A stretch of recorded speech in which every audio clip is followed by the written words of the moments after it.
Welcome back. Let's talk markets. Jigar Mistry, the co-founder of Buoyant Capital, is now with us to discuss the way forward.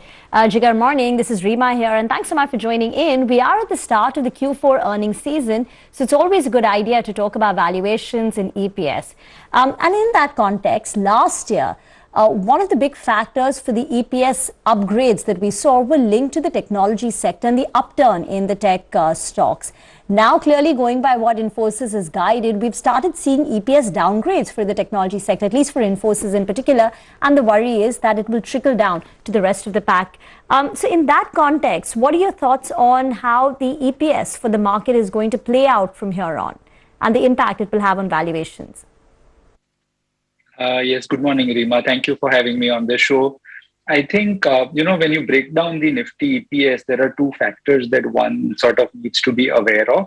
The first part is that if you, break it down by, the contribution of different sectors, that's where you are essentially getting a very different perspective.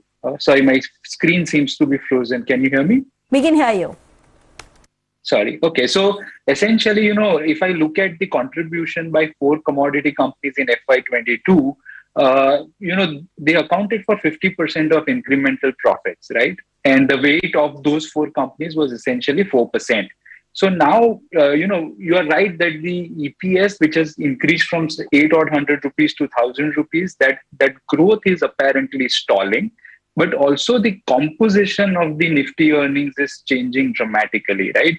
We just checked off FY22, the top 10 contributing companies, of them, 8 had PE, which was lower than the Nifty PE. And of the top 10 laggards, 9 of them had PEs higher than Nifty. So essentially, one needs to take into account the fact that even if the earning increase, the PE multiples have to, in theory, they have to reduce. Now, if you look it down by sectoral basis, financials is the highest sector with 35% odd weight.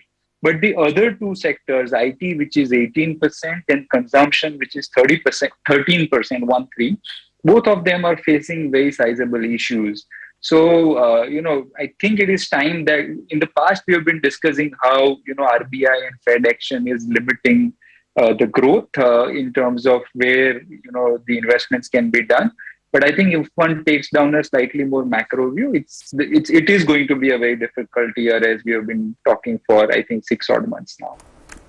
Hi Jigar, good morning. Thanks for joining us. This is Pavitra. So, in this kind of situation where we know that it's going to be a relatively much tougher year, how do you approach the markets right now? And since you mentioned consumption, we've seen this huge commodity cost, hike that we've been talking to pretty much every corporate about. And with so much uncertainty, because it could well be, a theme which extends for a long period of time, do you completely avoid the consumption basket right now? Good morning, Pavitra. I think so. See, I think a large part of the memory that the current investment community has takes a reference from 2013 to 2019 cycle. Now, at that point in time, you had a very benign commodity environment, and the PE valuations at the start of the 13 cycle were very low. So, people made these stories that, look, these are great companies, how well they have done to grow margins and how well their business models are. That allowed a lot of these investors to increase the valuation multiples. In many cases, Hindustan Unilever, Britannia, they more than doubled. And they are now at valuations which, we would consider very, very expensive.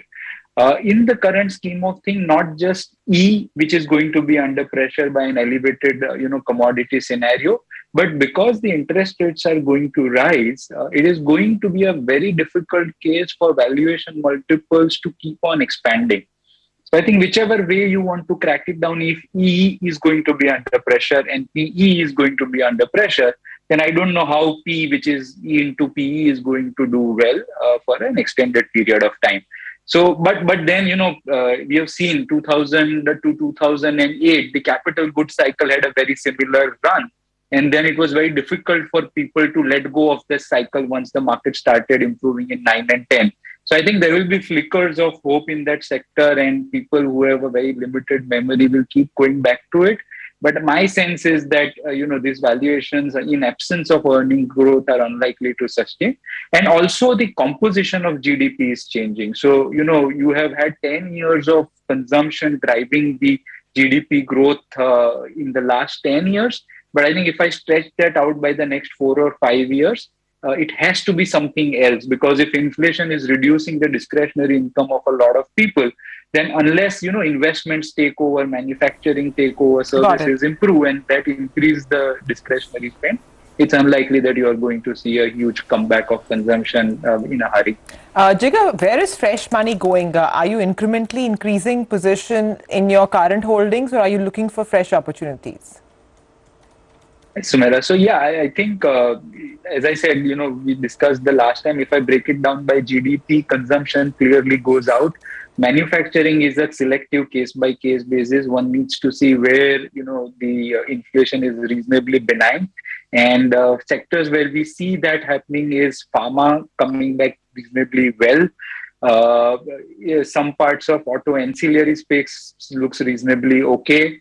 Some select chemicals companies are looking reasonably okay. And then services are, I think, broadly, okay with regards to the first derivative impact. So obviously, higher crude, higher interest rate don't impact services directly, but it will have a second derivative order impact in terms of it affecting the end consumers and the margins as we come around. But that is sort of a second stage impact. In the first round, I think, services in the form of banks, insurance, microfinance, etc., look fairly okay to us. All right, Jigar, thanks very much for chatting with us today. With that, we're going to take a very quick break. But as we do that, here's some good news that we'd like to share. Money Control has become the #1 financial news platform in India, beating the Economic Times hands down in all traffic parameters. As per Comscore data, Money Control smashes all digital traffic records and surpasses ET in key traffic parameters. Money Control is the go-to destination for readers seeking clarity and up-to-date information on markets and business. A big thank you to all our readers.